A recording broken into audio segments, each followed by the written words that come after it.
Hello friends and welcome back for another episode of Indie Impressions. My name is Nick and today we're going to be checking out something called Magenta Skeleton by developer David Grzynowski. As you probably know, it is the month of Spooktober and we will be celebrating all things ghostly, skeleton, ectomorphic, plasmatic, you get the idea, creepy stuff. So today's adventure we're going to be looking through a very strange, surreal, beautiful world populated by lots of filters and rain, and the occasional magenta skeleton, as you can probably tell by looking in front and below us. There's our corporeal manifestation of a body, I suppose. It's kind of neon and beautiful, and we're going to walk around. So, yeah, there's probably not much to go through on this one, other than this game is a spectacular surprise, in that I had no idea it was coming, and I also had no idea that it had such beautiful things waiting for me over there.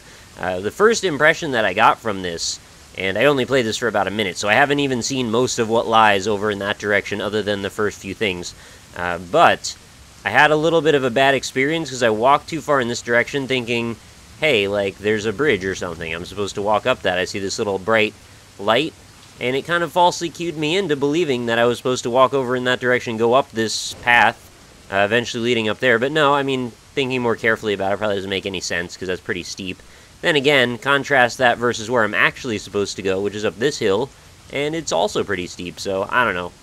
It's anybody's game here as to what's going on, but yeah, you can't walk anywhere except for up this hill. So let's walk up the hill and actually get some exploring done, because that's what it's all about here in Magenta Skeleton.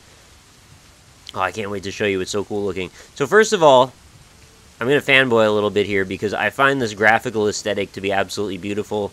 It's a thing that seems to becoming a little bit more pervasive lately. I've seen quite a few games use this kind of de-res, low-fi, kind of gritty. I almost want to use the word analog, but I know that probably isn't the right word for what I'm trying to describe, because this is like the most digital that things get. But it does have this kind of just, I don't know, gritty, grainy feel that I don't think you can really replicate in a lot of other ways. And it's just something kind of new and different. So we're walking underneath this bridge that seems to do a good job of blocking all the rain, and we're going to go up the other side because I feel like it. And pretty soon we're going to come out to an area that's going to be a lot more interesting, and this is where this graphical style really starts to shine. I actually kind of prefer that this is less de-res than a lot of the other games. When I say that, I mean like there's a filter over everything that makes everything extra blocky and all the edges extra crunchy, and I've seen games that go way lo-fi with things, and this one kind of keeps it so you can pretty much see what's going on, but also gives it that nice feeling of really kind of out of focus. And there appears to be a whale up in the sky there, which doesn't seem that strange, I guess, considering I am a skeleton, and we just walked next to a skeleton. There's also some really nice fog effects going on over here, but what happens if I look, oh, we've got some flickering lights over here. What could this be all about? Well, we're going to find out. That is my mission right now. I don't even know what those shapes represent from this. It almost looks like a freaking cannon or something. There's just like a mortar launcher or some crazy thing. I think cannons and mortar launchers are two different things anyway. Before I get indulging into all of these lights and flashing colors, though, I just want to make sure I didn't miss anything over in this direction. There is sort of a creeping worry that I have when I play a game that sets a precedent that it can anytime just reset you if you walk out of bounds, and that's if you don't know where out of bounds is, and I don't. I might end up just going back to the beginning and have to walk through that all again. I mean, it wouldn't be the end of the world or anything, but I'd rather avoid it.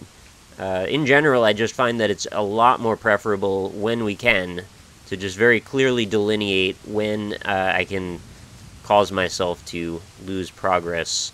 And anyway, okay, it looks like this goes on for quite a while, some sort of wasteland-ish appearance. What is that? You hear that? It sounded like a bird chirping or something. I saw something red over here, but maybe it was just another filter effect. Oh man, there's all kinds of stuff. Alright, let's go in through this big old monolithic box structure that seems to have fallen over a little bit.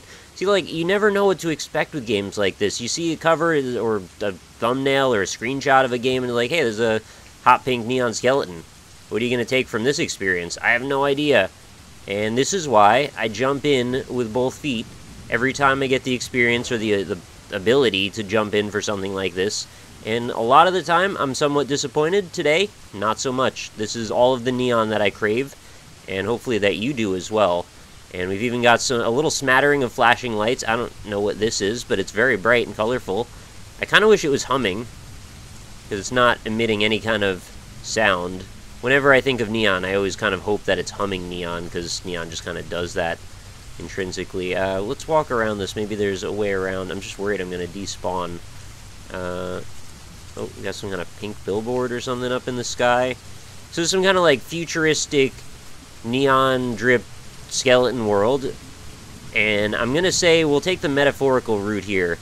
Everything is laid bare in the presence of technology. So we are humans without skin. We are technology without housing. We are electricity without wires. It's a deep thing to think about, but I think that's what we're going for here, in my own personal assertion that actually isn't based in much other than my own opinion. Oh, what's going on up there? Why are there like, weird blobby lights? Where are those coming from? Do they... I guess they just change based on where I'm standing. Do these lights affect them from above? That looked like it affected it. This building seems to be dripping some kind of water. I mean, maybe it's just all the rain running down it. Probably is. Oh, that's pretty cool.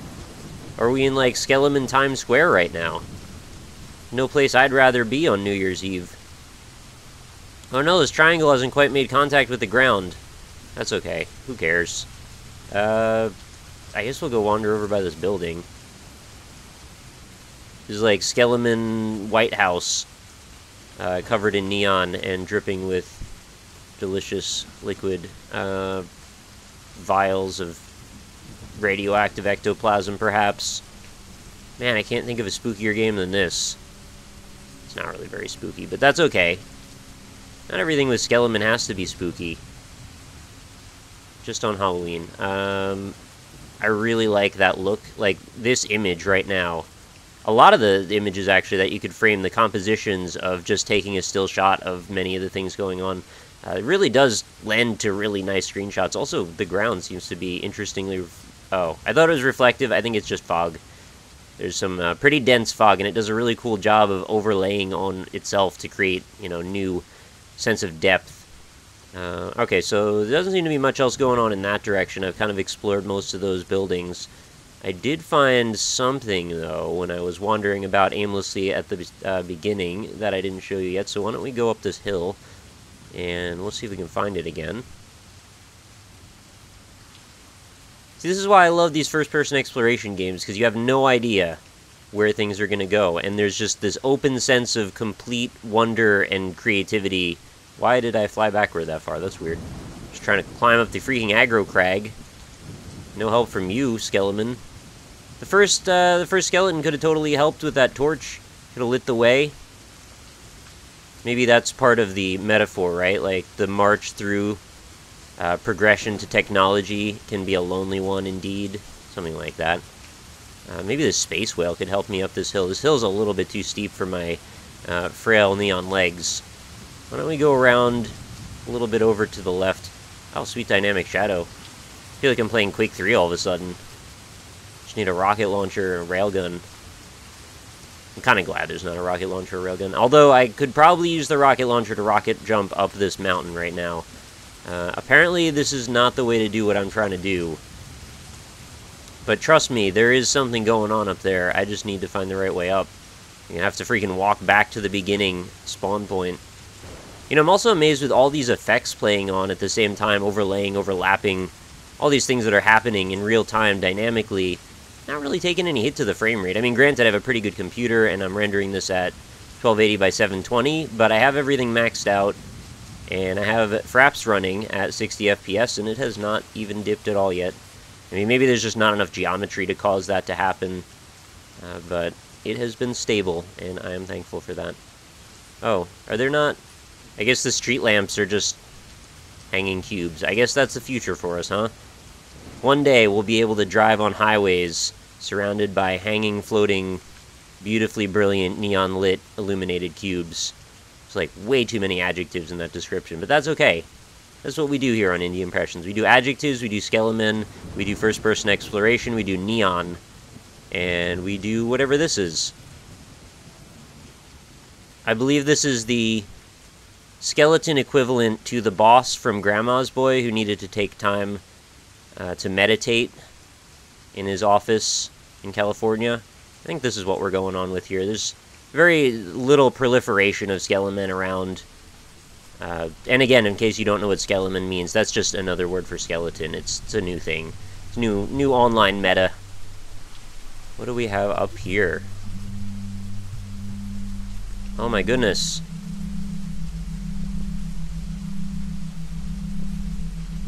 What do I know? What do I know? See, this is a person trapped... Oh, there's a light. This is a person trapped in the eternal purgatory of indecision, induced by technology. Laid bare in the rain.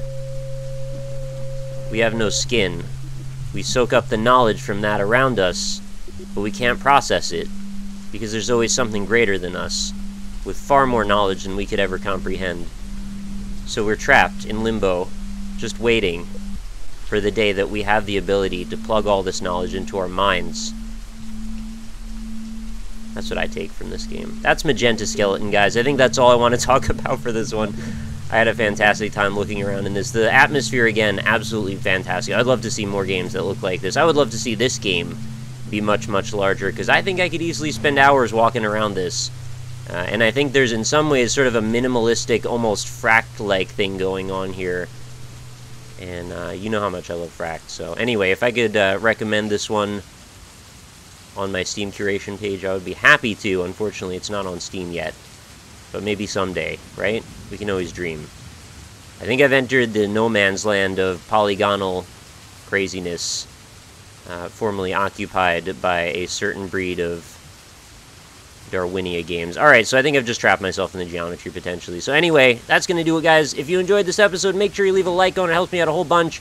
And make sure you check out this game for yourself. You can actually play it either online in your browser, or you can give it a download. I recommend getting the client version. That way you have the launch options and everything, resolution and filtering and stuff like that. Especially descriptive, actually, in the filtering options. You can actually pick things that are more meaningful than just fast, beautiful, great, bad, good, stuff like that, which is not super helpful for the most part. But yeah, that's all going to be in the description, as well as my other social media links. I hope you enjoyed this episode, and I hope you'll come back again tomorrow. New episodes of Indie Impressions go up every single day without fail, so I look forward to bringing you another one tomorrow. I hope you have a fantastic night. Talk to you all later.